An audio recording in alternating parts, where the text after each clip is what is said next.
오늘 본문은 창세기 26장 1절에서 18절 말씀인데 오늘 이삭에 관한 시리즈가 시작이 됩니다.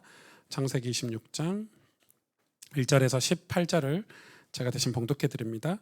아브람 때에 첫 흉년이 들었더니 그 땅에 또 흉년이 들매 이삭이 그랄로 가서 블레셋 왕 아비멜렉에 이르렀더니 여호와께서 이삭에게 나타나 이르시되 애굽으로 내려가지 말고 내가 내게 지시한 땅에 거주하라. 이 땅에 거류하면 내가 너와 함께 있어 내게 복을 주고 내가 이 모든 땅을 너와 내 자손에게 주리라.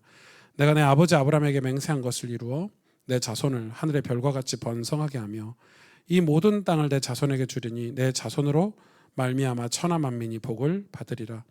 이는 아브라함이 내 말을 순종하고 내 명령과 내 계명과 내 율례와 내 법도를 지켰음이라 하시니라. 이삭이 그랄에 거주하였더니 그곳 사람들이 그의 아내에 대하여 물으매 그가 말하기를 그는 내 누이라 하였으니 리브가는 보기 아리따움으로 그곳 백성이 리브가로 말미암아 자기를 죽일까 하여 그는 내 아내라 하기를 두려워함이었더라. 이삭이 거기 오래 거주하였더니 이삭이 그 아내 리브가를 껴안은 것을 블레셋 왕 아비멜렉이 창으로 내다본지라. 이에 아비멜렉이 이삭을 불러 이르되 그가 분명히 내 아내거늘 어찌 내 누이라 하였느냐. 아브라함하고 똑같죠. 이삭이 그에게 대답하되 내 생각에 그로 말미암아 내가 죽게 될까 두려워하였음이로라. 아비멜렉이 이르되 내가 어찌 우리에게 이렇게 행하였느냐. 백성 중 하나가 내 아내와 동침할 뻔하였도다. 내가 죄를 우리에게 입혔으리라. 아비멜렉이 이에 모든 백성에게 명하여 이르되 이 사람이나 그의 아내를 범하는 자는 죽이리라 하였더라. 이삭이 그 땅에서 농사하여 그의 100배나 얻었고 여호와께서 복을 주심으로 그 사람이 창대하고 왕성하여 마침내 거부가 되어 양과 소가 때를 이루고 종이 심이 많으므로 블레셋 사람이 그를 시기하여 그 아버지 아브람 때 그 아버지의 종들이 판 모든 우물을 막고 흙으로 메웠더라. 아비멜렉이 이삭에게 이르되 내가 우리보다 크게 강성한즉 우리를 떠나라. 이삭이 그곳을 떠나 그랄 골짜기에 장막을 치고 거기 거류하며 그 아버지 아브람 때에 팠던 우물들을 다시 팠으니 이는 아브라함이 죽은 후에 블레셋 사람이 그 우물들을 메웠음이라. 이삭이 그 우물들의 이름을 그의 아버지가 부르던 이름으로 불렀더라. 아멘. 네, 원래 26장 전체를 오늘 말씀을 나눌 건데 제가 딱 절반 정도 읽었습니다. 하나님은 나를 통해 영광을 받으신다. 하나님 나를 통해 영광을 받으시기를 원하신다. 이런 제목으로 말씀을 나누겠습니다. 오늘날 그 많은 사람들이 기독교가 쇠퇴해졌다. 기독교가 시들어간다. 이렇게 얘기를 합니다. 근데 그게 일반 사람들이 하는 얘기도 있지만은 그런 부정적인 언어들이 이제 목회자들, 성도들, 그리고 목회자들, 심지어 신학교 안에서도 그런 얘기를 합니다. 기독교는 이래서 어렵고 저래서 어렵고 복음 전하는 게 이래서 어렵고 저래서 어렵고라는 거를 끊임없이 얘기를 하고 있습니다. 저도 이제 학교를 다닌 지 벌써 2년 반 5학기 차 이제 벌써 3년이 다 돼가는데요. 제 클래스가 다들 목사님들이 모여 있는 클래스잖아요. 그런 세미나인데 다 목사님들이에요. 뭐 20 몇 명이 다 목사님들이고 교수님들도 기라성 같은 분들이고 제가 2년 반 동안 있으면서 느끼는 거는 다들 어떤 의식이 있냐면 안 된다. 요즘 목회가 안 된다. 그리고 뭐 복음 전하는 게 힘들다. 우리가 청소년들 사역을 어떻게 해야 되냐. 불가능하다. 학교는 이제 들어갈 수가 없다. 뭐 다 안 된다. 근데 그 안 되는 이유들을 아주 전문적으로 다 찾으셔가지고 왜 안 되는지 그거 뭐 연구하는 것처럼 저도 그 속에 있다 보니까 그런 마음들이 자꾸 저도 들더라고요. 그런데 여러분 그런 부정적인 사람들은 역사 속에 늘 존재해 왔습니다. 항상 부정적인 사람들, 늘 짜증과 원망과 남 탓을 하는 사람들은 역사 속에 늘 존재해 왔어요. 여러분 그런 사람들은 하나님께 기본적으로 쓰임받지 못해요. 여러분 믿음은 부정에 반대할 말이기도 하거든요. 여러분 긍정이 없이 어떻게 쓰임받습니까? 일반 회사도 가족도 심지어 작은 소그룹도 부정한 사람들과는 같이 일 못하는데 여러분 믿음은 완전히 어떤 영역이죠? 믿음의 영역이니까 안 될 환경은 그러나 그분들의 말이 틀린 건 아니에요. 교수님들의 얘기나 목사님들의 얘기가 틀린 게 아닌 게 안 될 환경이 분명히 있어요. 그런데 그런 환경은 언제나 있었어요. 교회가 생긴 이래로, 예수님이 승천하시고 부활하신 이 이래로 항상 복음 전하기가 어려웠고, 복음 전하는 걸 방해하는 세력들이 있었고, 이단들이 있었으며, 항상 국가 권력들이 핍박을 했고, 항상 어려움이 있었어요. 그런 환경들이 예나 지금이나 똑같다 이 말이에요. 그런데 우리는 조금도 거기에 위축되어서는 안 되고, 위축될 필요가 없어요. 복음이 사라진다는 말은 초기 기독교 때부터 있었고, 그 위협은 그때나 지금이나 동일합니다. 의심이나 방심이나 절망 때문에 복음의 소망과 하나님께서 여전히 역사하고 계시다는 믿음을 우리는 포기하면 안 되는 거죠. 왜냐하면 하나님은 지금도 살아서 역사하고 계시기 때문입니다. 아멘입니까? 그래서 복음에서 우리의 삶과 믿음을 분리하는 것은 우리를 하나님과 분리시키는 결과를 낳습니다. 복음에서 우리 삶과 믿음을 분리시키면 그것은 곧 확실한 사망, 죽음을 의미합니다. 프랑스에 정말 유명한 철학자가 있어요. 프랑스와 마리 아루에라는 사람인데 정말 유명한 철학자예요. 프랑스 전역에 인문학뿐만 아니라 철학계에 굉장히 영향을 끼쳤던 인물인데, 이 사람이 이런 고백을 하고 죽었어요. 100년 안에 기독교가, 전 세계 기독교가 다 소멸될 거다. 아주 멋진 말을 했어요. 성경책은 박물관에만 있고 모든 성경책은 사라질 거다. 그러면서 뭐라고 얘기했냐면, 이유에 대해서 얘기했는데, 과학기술이 너무 발전했기 때문에 사람들이 더 이상 미신과 같은 성경책을 찾지 않을 것이다, 이렇게 얘기했어요. 이 사람이 이런 얘기를 했을 때 정말 많은 프랑스 사람들이 영향을 받았고 유럽 사람들이 영향을 받았어요. 지구상에 성경책이 한 권도 남지 않게 될 것이라고 얘기했는데, 그 예언은 한 개도 이루어지지 않았어요. 오히려 복음은 온 세상으로 확장되고 있고, 오직 예수로 말미암아 구원의 역사가 지금도 지구 곳곳에서 여러분 일어나고 있습니다. 성경책은 해가 갈수록 더 많이 번역되고 있고 더 많이 인쇄되어서 퍼지고 있다는 사실을 여러분 아십니까? 그런데 그럼 오늘날 우리의 모습을 한번 보면, 저와 여러분의 모습을 보면 우리가 교회 가는 것이 별로 두렵지 않은데 이게 정상일까요? 단지 이런 마음으로 교회를 가는 거예요. 교회를 좀 늦게 가면 주차 자리가 없을까 봐 뭐 걱정되고, 야 빨리 가야 돼. 그래, 교회 좀 늦게 오면 주차 자리 없으면 좀 짜증나고, 뭐 오후 예배 오시는 분들은 좀 덜 하겠지만, 아니면은 교회를 가면서 이런 생각도 할 수 있죠. 가스펠 교회는 뭐 아이들하고 같이 예배드리는 문화가도 있고, 그래 가스펠 교회는 내 옆에 좀 떠드는 아이들이 앉아갖고 내가 예배가 방해되면 어떨까, 그런 당황스러운 상황이 벌어질까, 이런 걱정하는 정도로 교회를 가는 거 아닙니까 여러분? 또 이런 생각도 할 수 있죠. 예배 끝나면 곧바로 집에 가서 점심 먹고 축구 결승전이나 드라마를 봐야 되는데, 밀린 드라마를 봐야 되는데, 혹시 목사님 설교 마치고 새로운 또 다른 화제를 꺼내 광고 시간을 오래 끌까 봐 우려될 수도 있죠. 아니면 날씨가 좋지 않아서 예배드리러 가는 게 좀 귀찮고, 오늘 비가 오네, 옷이 다 젖겠네. 그것이 오늘날 우리의 모습이라면 우리는 전혀 복음과 상관없는 사람들인 거죠. 그게 오늘날 기독교인의 모습이라면,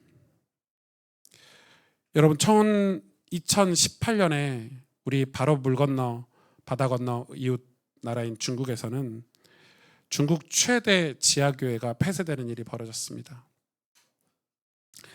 이 교회가 시온교회인데요, 뭐 언론에도 계속 나왔어요. 계속 나왔는데, 이 시온교회인데 이 15,000명이나 되는 성도를 보유하고 있는 초대형 교회입니다. 이 폐쇄되는 과정을 제가 관심 있어서 보게 됐는데, 국가에서 시진핑이 이제 명령을 내렸어요. 모든 교회 안에 감시 카메라를 설치한다.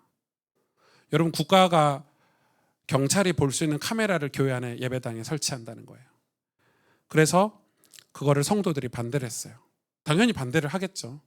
그래서 반대하니까 여러 항목들을 만들어서 아주 담임 목사와 핵심 목사 2명을 구속하고, 그 성도는 그 교회는 강제로 문을 폐쇄를 시켜버렸어요.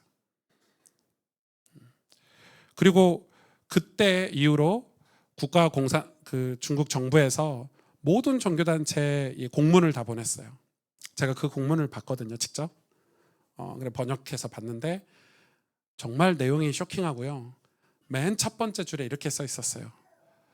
중국 내에 모든 종교단체나 교회를 비롯한 이런 종교단체들은 다 공산당을 위해 존재한다. 이렇게 써놨어요. 첫 번째, 1번이에요. 충격이죠, 여러분. 별로 충격을 안 받으시네요. 네.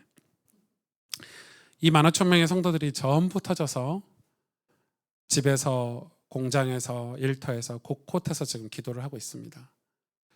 여러분, 이런 교회가 중국에 정말 많아요. 모든 선교사들이 다 추방됐고요. 좀 오래된 사건이긴 하지만 우리가 교회 예배드리러 갈 때 복음과 상관없는 신앙생활을 할 때 중국에서는 이 복음주의 교회들에 대한 공산당의 탄압이 정말 심각해졌습니다. 그들은 뜨겁게 기도를 하고 예배 처소가 다 사라졌고 불태워졌으며 심지어 중국 정부에서 교회 안에 걸려있는 십자가를 철거하고 여기에 중국 국기와 시진핑 당 서기의 사진을 부착할 걸 명령했죠. 여러분, 지금 우리 교회 여기 예배당에 윤석열 대통령 사진이 붙어있다고 생각해 보십시오. 하나님을 예배하는 곳에.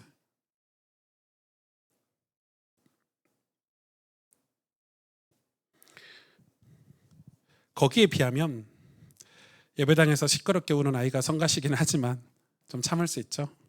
비 오는 날도 좀 참을 수 있죠, 여러분. 우리가 그것 때문에 불평하고 짜증내고 그러지 않아도 되지 않을까요? 우리가 정말 거듭났다면 말입니다. 우리는 지금 우리 공동체가 정말 거듭난 공동체인가? 정말 우리는 거듭났는가? 정말 복음으로, 복음의 능력으로 변화됐는가?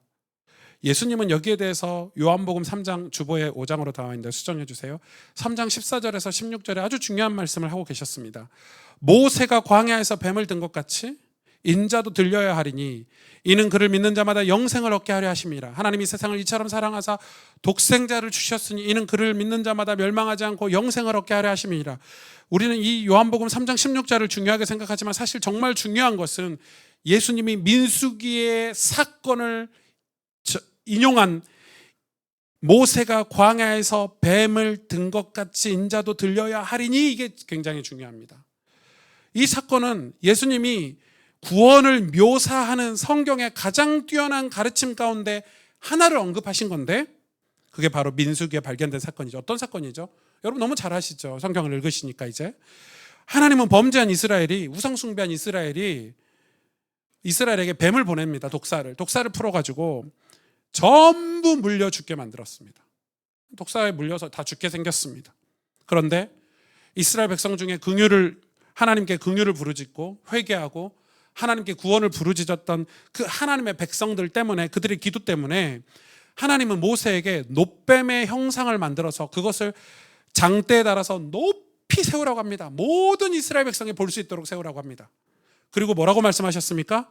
그걸 쳐다보면 누구라도, 이스라엘 백성 누구라도 어떤 조건과 어떤 내가 남자든 여자든 어린아이든 나이가 많든 얼굴이 잘생겼든 못생겼든 상관없이 누구라도 그 놋뱀을 쳐다보는 사람은 다 나음과 치유가 있을 거라고 말씀하셨습니다.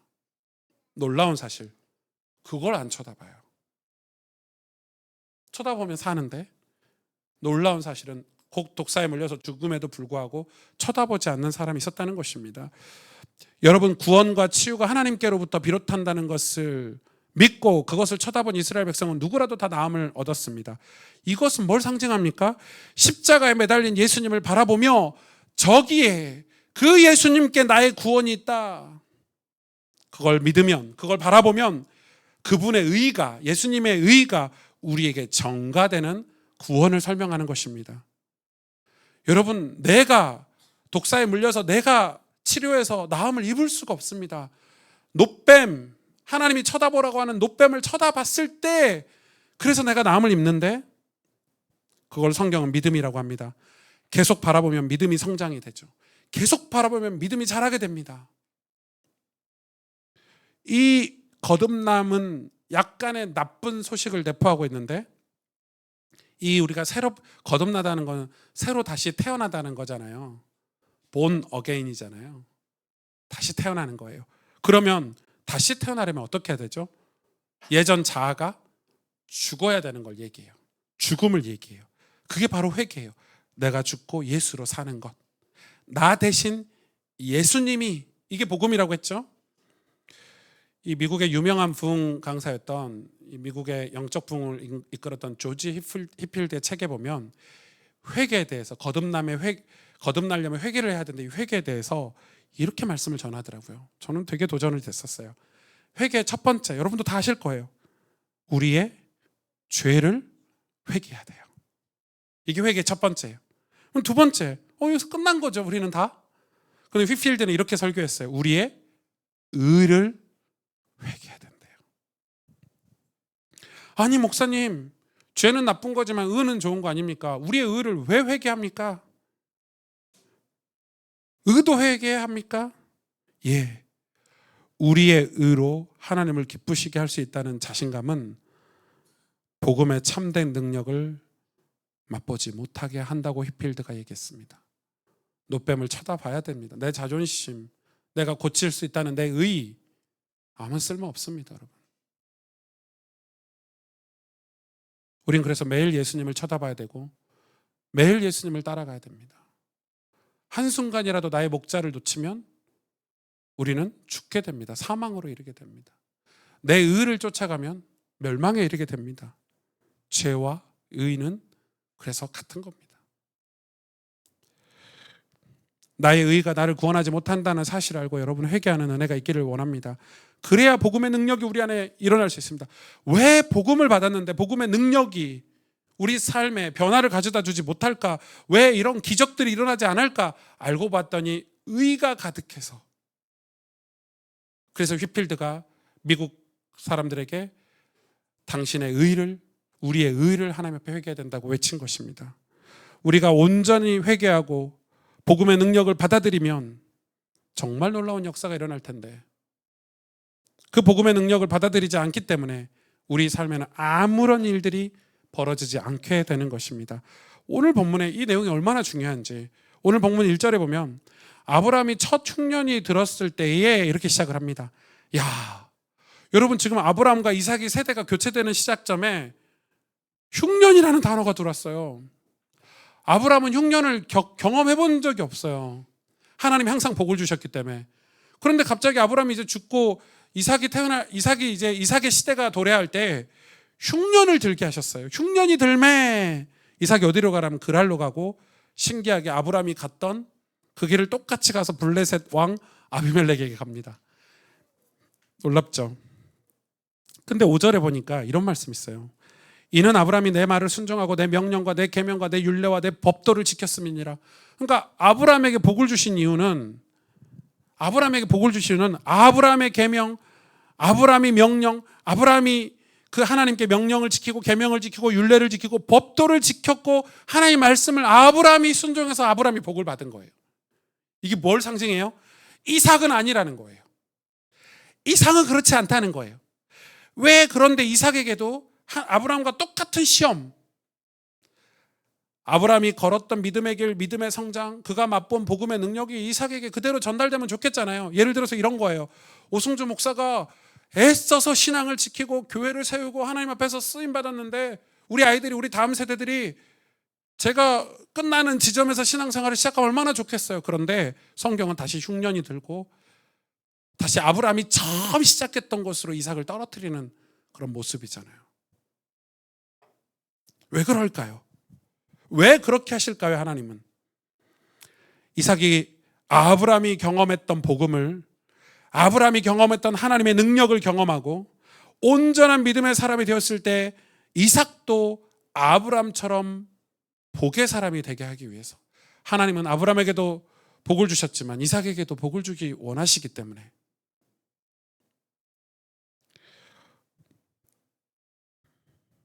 창세기 26장 7절에 보면 그곳 사람들이 그의 아내에 대하여 물으매 그가 말하기를 그는 내 누이라. 신기한 거는요, 아브람도 지 목숨 안 죽고 싶어가지고 사라를 누이라고 했잖아요. 그래도 아브라함은 2번 그랬지만 이삭은 1번밖에 안 했어요. 좀 달라. 조금 달라. 이삭이 그래도 조금 믿음의 사람이야. 이삭은 사실 그 모리아산에서 지 목숨 죽일 뻔한 그 고비도 넘겼으면서 리브가가 얼마나 예뻤는지 리브가 때문에 똑같은 죄를 짓습니다. 그 도망가려고 했잖아요. 어디로요? 애굽으로. 하나님 나타나셔서 절대 가지 마라 애굽으로. 아브라함은 애굽으로 갔어요. 이삭은 안 가거든요. 좀 차이가 있긴 해. 똑같은 죄를 짓습니다. 그게 뭘 얘기해 줍니까? 우리 모두가 똑같은 다 죄인이라는 거예요. 우리 모두가 다. 천하의 뛰어난 목사 아들이라도 죄인이에요. 그 얘기를 해주시는 거예요. 로마서 3장 9절. 그러면 어떠하냐? 우리는 나으냐? 결코 아니라. 유대인이나 헬라인이나 다 죄 아래 있다고 우리가 이미 선언하였느니라. 우리 다 죄인이에요. 로마서 3장 23절. 모든 사람이 죄를 범하였으며 하나님의 영광에 이르지 못하다니 뭔 얘기를 하고 있습니까? 로마서가. 바리새인들 너네들은 죄인 아니라고 자꾸 이야기하는데, 너네들이 의인이라고 얘기하는데 아니라는 거예요. 다 죄인이라는 거예요. 이삭도 죄인이라는 거예요. 예수님을 상징했던 인물인데 심지어. 우리가 생각할 때 아브라함의 믿음이 이삭에게 그대로 전달된 것 같지만 성경은 아브라함이 복음을 듣고 변화된 과정을 이삭도 똑같이 경험하길 원하신다는 걸 알 수 있는 거죠. 창세기 26장 12절 오늘 본문 12절에 이삭이 그 땅에서 농사하여 그의 100배나 얻었고 여호와께서 복을 주심으로. 이삭이 100배나 얻어서 여러분 엄청 좋아하시는데요. 이건 이삭이 받은 복이 아니에요. 증거가 뭡니까? 15절 보세요. 블레셋 사람이 그를 시기하여 그 아버지 아브람 때 그 아버지의 종들이 판 우물을 막고 흙으로 메웠더라. 그러니까 지금 블레셋 사람들이 볼 때는 이삭이 막 100배를 얻고 막 복을 받은 것 같은데 다 아브람의 유산 아니냐. 아브람이 판 우물에서 물이 철철철 나오니까 그걸로 농사지어서 잘 된 거 아니냐. 그래서 시기 질투해서요. 그 우물을 다 흙으로 메워버렸어요. 이거는 뭡니까? 지금 한국교회를 향한 메시지이기도 하죠. 우리 믿음의 선배들이 기도하고 눈물로 기도하고 믿음으로 교회를 섬겨서 지금 한국교회는 세계 유례 없는 교회 문화가 생겼습니다. 대형 교회들, 수많은 좋은 교회들, 정말 유명한 목사님들이 많이 생겼어요. 근데 그게 우리가 신앙생활에서 받은 복이냐? 저는 아니라고 생각해요. 우리 선배들의 축복이에요. 그럼 그 축복을 우리가 우리 걸로 만들려면, 나의 하나님, 나의 복음으로 만들려면 지금 이삭에게 하나님이 원하시는 건 지금 아브라함의 복이 아니에요. 이삭이 아브라함의 복을 붙잡고 아브라함의 하나님을 붙잡고 살기를 원치 않으시는 거예요. 그래서 핍박이 있는 거예요. 이삭이 살아가는 시대에도 똑같은 아브라함이 겪었던 유혹들, 방해들, 공격들 이삭도 똑같이 받았어요. 그런데 이삭은 그걸 포기하지 않았어요. 19절에서 22절에 이삭이 거기서 옮겨 다른 우물을 팠더니 그들이 다투지 아니하였으므로 그 이름을 르호봇이라 하여 이르되 이제는 여호와께서 우리를 위하여 넓게 하셨으니 이 땅에서 우리가 번성하리로다. 처음에 이삭이 그 아브라함이 팠던 우물을 다 막아버리니까 처음에 자기들이 우물을 팠거든요. 근데 거기서 싸움이 일어났어요. 그 우물을 빼앗으려고 했어요. 블레셋 사람들이. 그래서 그 우물의 이름을 에색이라고 했어요. 에색. 에색은 다툼이란 뜻이에요. 그리고 또 옮겨서 또 팠어요. 우물을. 또 물이 나왔어요. 근데 블레셋 사람들이 와서 또 그걸 뺏어가려고 했어요. 그래서 또 줬어요. 그리고 그 우물의 이름은 신나라고 했어요. 신나의 뜻은 대적하다라는 뜻이에요. 이건 구약은 무조건 원어를 찾아봐야 돼요. 이름을. 그리고 또 팠는데 이미 블레셋 사람들이 자기를 공격한 거를 아브라함과 다르게 대처를 한 거잖아요. 우물을 파서 다 나눠준 거예요. 이제 더 이상 우물을 뺏지 않아도 블레셋 사람들에게도 우물이 많은 거예요. 축복을 다 나눠준 거예요. 그리고 마지막으로 판 우물이 르호봇인데 르호봇은 넓은 땅이라는 뜻이에요. 넓다라는 뜻이에요. 하나님 은혜가 넓다. 어디 가서도 나는 하나님께 복을 받을 수 있다 이 말이잖아요. 르호봇. 그리고 그 다음에 아브라함이 무슨 일을 했습니까? 24절에 이삭이 거기서부터 브엘세바로 올라갔더니 왜 올라갔어요? 그 밤에 여호와께서 그에게 나타나 이르시되 나는 내 아버지 아브라함의 하나님이 두려워하지 말라. 하나님이 나타나서요. 또 아브라함의 하나님이니 이렇게 말합니다. 그랬더니 이삭이 25절에 이삭이 그곳에 제단을 쌓고, 저는 이게 분명히 이유가 있다고 생각해요. 여호와 이름을 부르며 거기에 장막을 쳤더니, 장막을 왜 칩니까? 하나님 앞에서 살겠다 결단이잖아요. 하나님과 동행하겠다는 결단이잖아요. 이삭의 종들이 거기서도 우물을 파더라. 지금 이삭은 이 브엘세바에서 제단을 쌓으면서 여호와 이름을 부르고 이제 뭐 얘기하는 거예요? 이제 아버지 아브라함의 하나님이 아닌 나의 하나님을 찾은 거예요. 이삭의 하나님. 하나님은 이삭을 통해서도 영광을 받기를 원하셨어요. 저는 1992년도에 예수님을 처음 믿었어요. 한국교회 한참 부흥할 때 신앙생활을 했죠. 그리고 믿음의 선배들이 일으킨 부흥을 다 보고 자랐어요.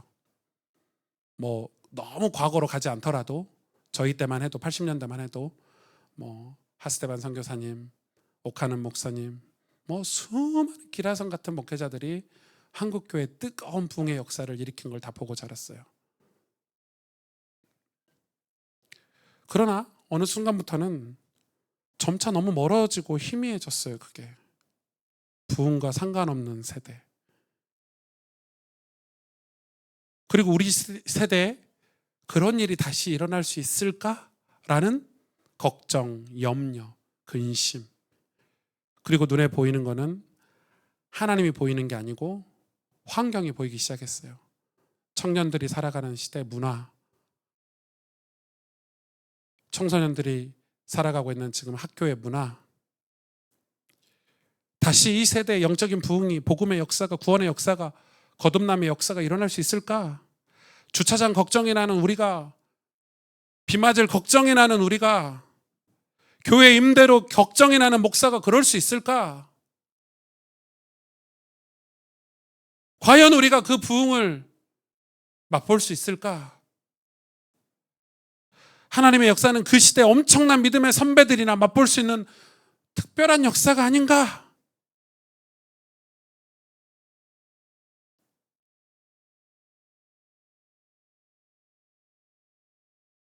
우리는 여전히 아브라함의 하나님을 찾고 있지는 않는지, 믿음의 선배들이 남겨놓은 유산이나 먹으면서 아브라함이 팠던 우물이나 기웃거리면서 그렇게 살고 있지는 않는지, 나의 하나님, 내 하나님은 어디 가셨는지. 제가 이번에 그 선교적 교회 세미나를 한국에서 크게 했거든요. 안양에서. 정말 많은 세미나 내용들이 있고 빡빡했는데 일정들이. 근데 매일 밤마다 그 고등학생들이 교복이면 고등학생 수백 명씩 와서 집회를 참석하더라고요. 깜짝 놀랐고, 좀 얘네들 학원 안 가고 공부 안 하고 집회를 다 왔네 이랬는데, 또 밤 프로그램에 그 고등학생들이 학교에서 기도운동 하는 걸 간증하는 시간들이 매일 밤 있었어요. 제가 보고 하도 기가 차가지고, 여러분 저는 어느 순간부터 어떤 생각을 하고 있냐면, 이제 학교에 더 이상 사역자가 못 들어가니까, 이제 청소년들에게 복음 전하는 게 못 들어가니까 이제 교회에서나 잘 설교하고 사역해야지 이렇게만 생각하고 있었는데, 거의 포기하다시피 하고 있었는데, 그게 아니고 이 아이들은 이제 고등학교 2학년, 3학년이 한 명씩 하루하루 했었는데, 이제 2학년짜리 아이가 학교에 가서 어떻게 하면 자기는 기도를 할 수 있을까, 기도 운동을 할 수 있을까. 그럼 혼자서 처음에 기도하는 너무 두렵잖아요. 어디 가서 해야 될지, 누구랑 해야 될지. 그래서 그걸 혼자서 늘 끙끙거리고 기도하고, 그리고 성경책을 읽고 있는데 믿음의 친구가 붙어서 같이 기도하고, 둘이 기도하고, 셋이 기도하고, 넷이 기도하고. 제가 영상을 보는데 그게 저녁 시간에, 저녁 밥 먹는 시간인지 수업이 끝난지 모르겠지만 그 교실에 이렇게 둘러가지고 수십 명의 그 아이들이 서로 손을 잡고 기도하는데, 더 놀라운 건 기도 제목이 기가 막혀요. 학업에 억눌린 친구들을 위해서 기도하고, 또 본인들이 크리스찬 고등학생으로서 그들에게 소망을 주기 위해서 학업에 눌리는 게 아니라 하나님의 비전을 쫓아서 공부하는 성실한 학생의 자세를 갖춰야 된다는 이런 기도 제목들이 쭉 그날 저녁에 아이들이 기도 제목을 했는데, 놀라운 건 그 무리들 속에 선생님들도 있더라고요. 그래서 선생님들도, 크리스찬 선생님들도 나도 예수님을 믿는다, 같이 기도하자 해서, 여러분 그런 일이 지금 벌어지고 있어요. 현재 오늘 학교에서. 이게 조금 서울에서만 벌어지는 게 아니라 부산에서는 웨이브라는 단체를 통해서 학교 기도 운동들이 하고 있고요. 그걸 누가 어떤 사역자가 하고 목사가 하고 전도사가 하는 게 아니라 학생들이 그걸 하고 있고, 전도사들이 그걸 서포트하고 있고 지원하고 있고, 어른들은 학교에 간식을 제공하고 있고, 기도 모임에. 이번 세미나에서 미국의 남침내교 학장인 엘버트 몰러에 관한 얘기를 제가 들었어요. 여러분, 미국의 남침내교회는 전 세계에서 가장 건강하고 건전한 교단이에요. 제가 제이디 그리어나 이런 수많은 사람들을 소개할 때 다 여기 소속 목사들이에요. 아주 좋은 교단이에요. 미국에서 복음주의 교단이고, 이 남침내교 학장인 엘버트 몰러가 이런 얘기를 했어요. 우리가 세례를 준 사람들 대다수는 우리 자녀와 후손들입니다. 잘 들어보세요. 우리가 낳지 않는 사람들 입장에서 보면 우리는 그렇게 복음 전도를 잘하는 것 같지 않습니다. 무슨 말입니까? 남침내교 같이 복음적이고 수많은 선교사를 파송하고 개척하는 교단이 스스로 진단하는 거예요. 우리는 내 뱃속에서 난 자식들에게만 세례를 주지, 밖에서 봤을 때 우리는 복음 전도를 잘하는 것 같지 않다라고 진단한 거예요. 그 뜨거운 복음의 역사를 잃어버리고 있다고 지금 자책하는 거고 진단하는 거예요. 이 침례교에 속한 그리어 목사님은 가정들이 복음으로 회복되도록 온 힘을 다해 사역해야 된다고 외치고 있는데, 이렇게 질문을 던지죠. 우리 삶의 터전에서 우리 가족 이외의 이름을 얼마나 언급하고 있는가? 우리가 기도하고 있는데 우리 기도 속에 내 자녀들 외에 다른 집의 자녀들의 이름을 기도하고 있는가?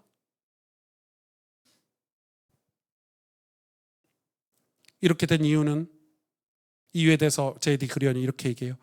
교회가 위대한 비전, 훌륭한 리더십, 진취적인 정신, 뛰어난 문화사역을 못해서가 아니라, 제가 늘 꿈꾸던 것들이거든요. 이건 위대한 비전, 훌륭한 리더십, 늘 제가 꿈꾸던 것들인데, 이걸 못해서가 아니라, 미국 교회가 이걸 못해서가 아니라 제자 양육을 하지 못해서 그렇다. 이삭처럼, 하나님이 지금 이삭을 제자로 세우신 것처럼, 그래서 이삭이 그 시험을 통과해서 아버지 아브라함의 하나님이 아니라 나의 하나님, 이삭의 하나님이라고 했던 것처럼, 그 제자 양육을 하지 못해서, 복음으로 제대로 양육을 하지 못해서,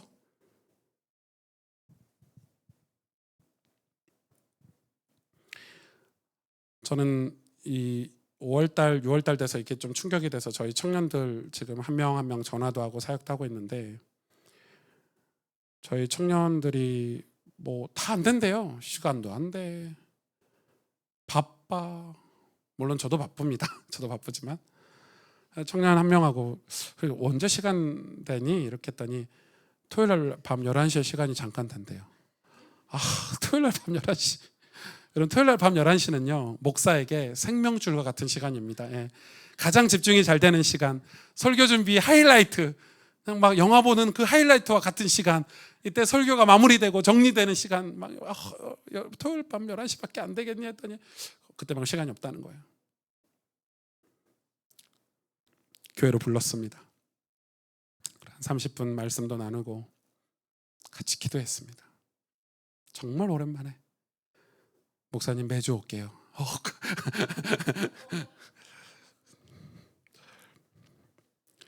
복음으로 양육하고 기도하는 일들이 다시 우리 교회에 일어나야 될 겁니다. 요한복음 9장 4절에 진짜 중요한 말씀 있죠. 때가 아직 낮음에 나를 보내신 이의 일을 우리가 하여야 하리라. 밤이 오리니 그때는 아무도 일할 수 없느니라. 지금 낮이에요, 밤이에요? 낮입니다. 밤에는 일을 할 수가 없어요. 밤에는 복음을 전할 수가 없어요. 밤에는 아무것도 할 수 없어요. 우리가 죽은 뒤에는 아무것도 할 수가 없어요. 그래서 우리는 제자 양육을 해야 돼요. 우리 스스로가 이삭이 되어서 부모님들이 신앙생활이 어떻게 했든지 상관이 없고, 우리 교회도 믿음의 큰 대형 교회들이 뭘 어떻게 살겠든지 비교하는 게 아니라 지금 오늘 일하시는 하나님, 지금 2024년도에 가스펠교회 역사하시는 하나님, 지금 살아서 오승주 목사에게 은혜를 베푸시는 하나님, 여러분 그거 믿으셔야 합니다. 여러분에게 나의 하나님, 내 하나님, 내 믿음. J.D. 그리어는 이 제자 영역에 관한 3가지 원칙을 가지고 있는데, 첫째는 성경을 읽고 배우라고 이야기합니다. J.D. 그리어 교회에서 하는 사역의 원칙입니다. 성경을 읽고 배우라. 두 번째는 정확하게 구체적으로 기도하라. 아마 저희 교회 중보기도팀이 이제 저희 교회 기도 제목들을 정리해서 계속 여러분한테 제공을 해둘 거예요. 우린 그동안 기도를 제대로 안 했어요. 잠깐 눈 감고 눈 뜬 게 전부죠. 솔직히 기도한 적 있으세요? 기도할 게 없죠. 아버지 하나님 오늘도 함께 해주시고 아멘, 이게 끝이잖아요. 정확하고 구체적으로 기도하라고 가르치고 있어요. 세 번째 제자의 영역은 믿음의 공동체를 제자로 섬기라고 가르칩니다. 왜냐하면 믿음의 공동체를 섬기지 않고 내 신앙이 자랄 수 없다는 걸 말하고 있는 거예요. 수많은 봉사활동, 교회 안에 수많은 은사들, 자기 달란트를 가지고 교회 구석구석을 섬기게 합니다. 그 교회는 일꾼이 넘쳐나요. 그러면서 자기들의 믿음이 성장하는 거예요. 서로 돕고 배려하면서 함께하면서 부딪히면서 깨지면서 제자로 세워지는 거예요. 여러분, 우리는 이런 제자 훈련을 받아야 돼요. 그래서 우리 인생에도 르호봇이 있어야 되고, 하나님이 아브라함을 통해서 영광을 받으신 하나님이 이삭 나를 통해서도 영광 받길 원하신다는 걸 알고, 그러면 여러분 나를 위해서, 여러분을 위해서도 하나님은 일하고 계시고, 여러분을 통해서도 하나님은 영광 받으신다는 사실을 여러분 믿으시고, 여러분 신앙생활에서 승리하시기를 주의 이름으로 축복합니다. 함께 기도하겠습니다.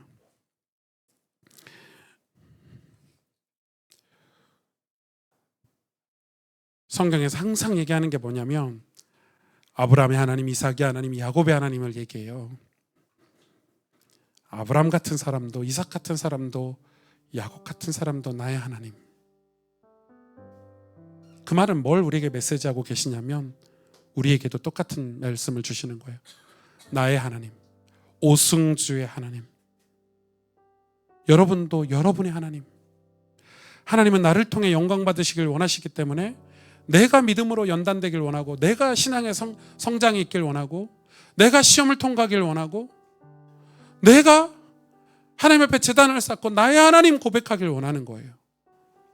이삭의 하나님, 그 하나님이 바로 나의 하나님. 여러분, 우리 신앙의 태도, 자세가 바뀌어야 될 거라고 생각합니다. 저는 이 말씀 준비하면서 진짜 많이 위로를 받았어요.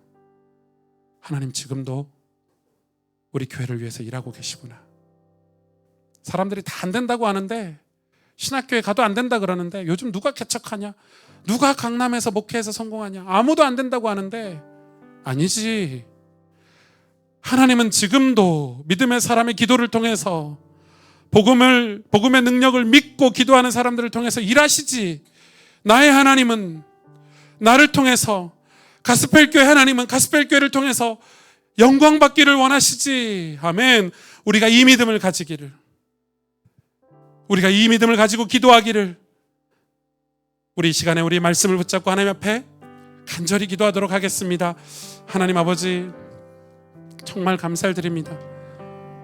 하나님, 우리의 모든 부정과 우리의 죄를 하나님 앞에 회개하고, 하나님, 우리가 나는 아브라함의 자녀야, 나는 아브라함이 물려준 재산이 있어를 다 내려놓게 하시고, 하나님, 우리도 죄인임, 우리도 의의 죄를 하나님 앞에 회개하고 하나님 앞에 제단을 쌓으며 나의 하나님, 나의 아버지 하나님이라고 고백하기를 원합니다. 하나님은 아브라함을 통해서도 영광을 받으셨지만 이삭을 통해서도 영광 받기를 원하신 하나님, 주여, 우리 교회를 통해서, 주님의 몸된 자녀들을 통해서, 하나님 종을 통해서 하나님 영광 받기를 원하신 하나님, 은혜를 베풀어 주시옵소서. 역사해 주시옵소서. 주님